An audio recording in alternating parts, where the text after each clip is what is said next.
Lester and Grace were married on Valentine's Day, 1925.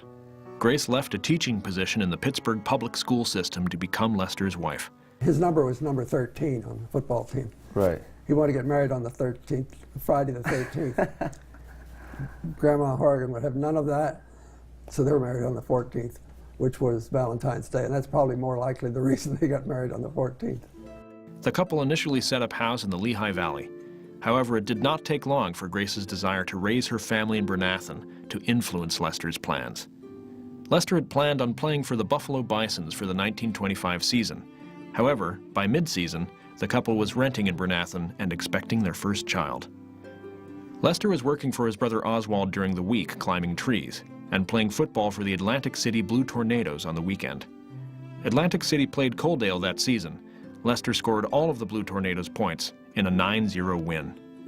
By 1926, Lester was a new father and again on the move, playing for both the Atlantic City Roses and the Philadelphia Quakers. At the end of the 1926 season, a very interesting story appeared in an Atlantic City newspaper titled "Les Outdoes Tarzan of Apes. Rose's elongated punter engaged in tree surgery here." The article explained that Lester worked with his brother Oswald in the tree surgery business, having been climbing and doctoring trees since he was in high school. The business had a contract to doctor about 1,000 trees under the control of the Atlantic City Electric Company. This article provides an amazing glimpse into Lester's formative years in respect to tree work. Lester's focus was shifting away from football and towards something more long-term and stable. He saw, through his brother's company, great value and stability contracting with municipalities and power companies for tree work. He was finding his niche, one that allowed his engineering background to be fully employed. He was building a house in Bernathen and needed something stable and long-term in which to provide for a growing family. Big brother Oswald, who had sacrificed his ANC education for his siblings, provided the training ground for Lester and brothers Carl and Griff to make the jump in 1928 into their own tree business. In the early years of the tree company, Lester had the reputation of being an active manager, climbing the trees and working as a member of a crew when not trying to expand business.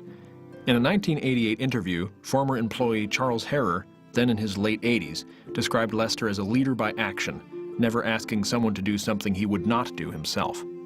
Mr. Harrer greatly appreciated Lester's climbing abilities and his knowledge of what needed to be done.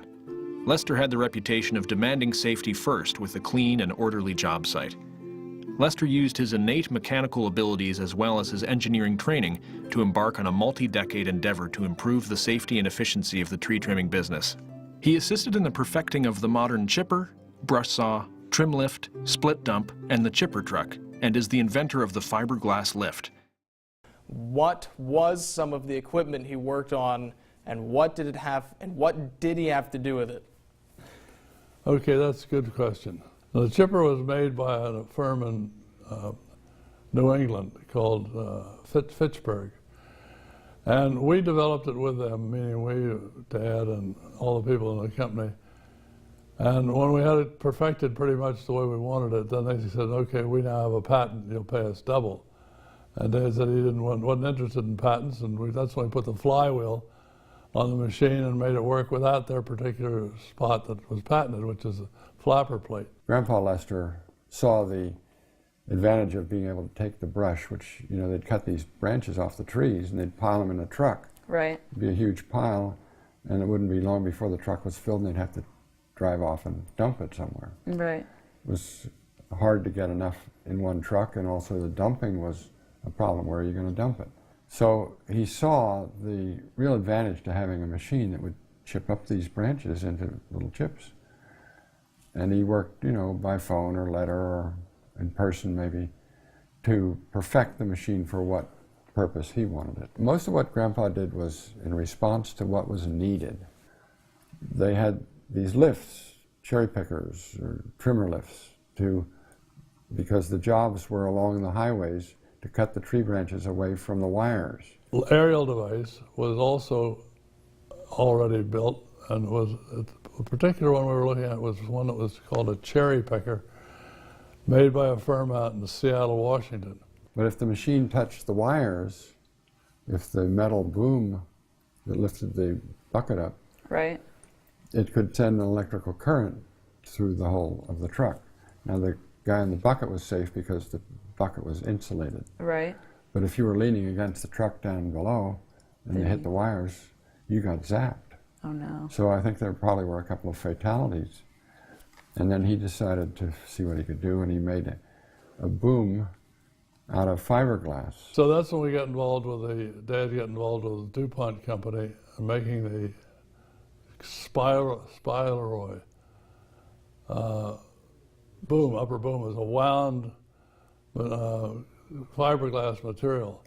And that was very well worked out so it was strong enough and dielectrically safe.